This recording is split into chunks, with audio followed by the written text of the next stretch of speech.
My name is Karen Gustin, and I'm the director at the Kentucky Equine Humane Center in Nicholasville, Kentucky. So Kentucky Equine Humane Center is an all-breed horse rescue, and our niche here in central Kentucky is that we will take in any breed of horse.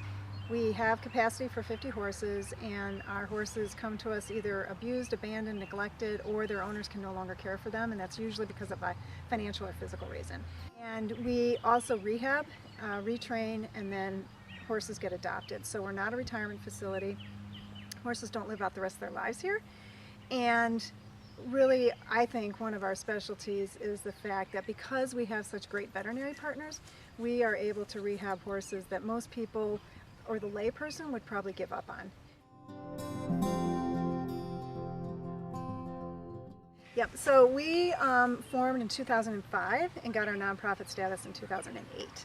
And we have a board of directors that we work for. And Kentucky Equine Humane Center started out back in that time because there was the need was recognized for an all-breed horse rescue. And so about 12 individuals took it upon themselves to form the organization, and that's how we got started. So we do report to a board of directors. We have a very small staff, but it's a paid staff, which is great for a small nonprofit like us. So we have 4 full-time positions, and then we have 4 part-time positions that are very part-time. And I went to school in Colorado, and I got a degree in forestry. So my degree is in outdoor recreation. And so for 31 years, I worked for the National Park Service. And I was a horse nut as a kid. Back when I was a kid, you didn't lease horses. You either took lessons or you owned a horse. And we couldn't afford owning a horse, so I took lots of lessons. And so I was, rode as a kid. Then I pretty much took a hiatus for about 25 years. And then my daughter was young. She was like 8 years old, and we leased our first horse, this ancient quarter horse.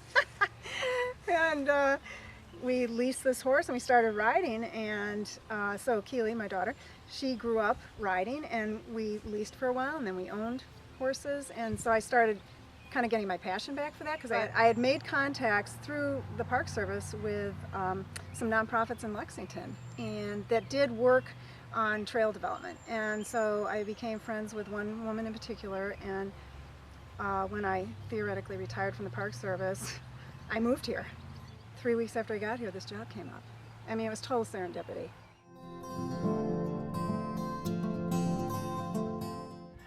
Because we're so small, I do a lot of different things.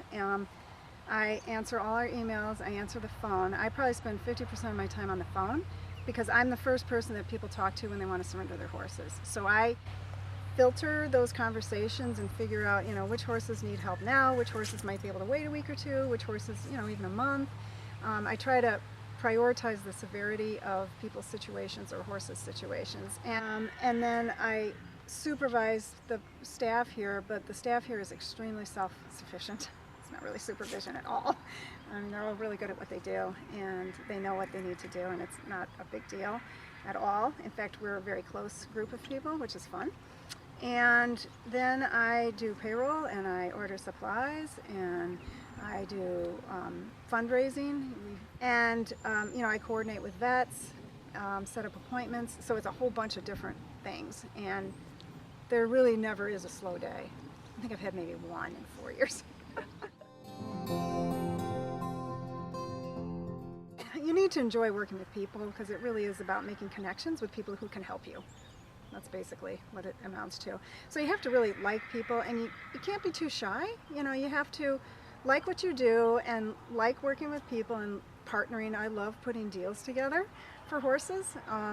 So you have to have those interpersonal skills and communication to be able to be successful. You have to be flexible, and you also have to realize that, and you have to have a support system that will allow you to be flexible, like at 8 o'clock at night on a Saturday, when you get a text from someone that there's a horse in trouble, you're not going to not respond. So it's not like someone says, you have to be on duty 24 hours a day, but in essence, if something's happening, we're going to take care of it. And everybody here is like that on the staff.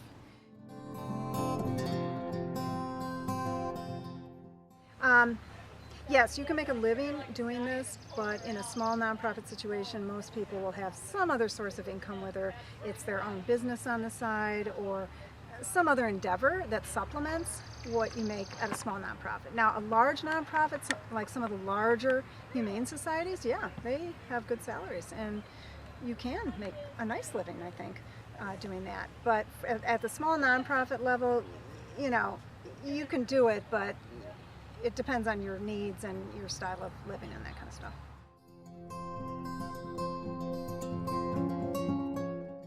You know, I mean, I haven't counted up the numbers of horses we've dealt with since I've been here, but you know, I've been here 4+ years, and there's really only been 2 times where I actually got really angry at the people who let a horse get into the condition they got in.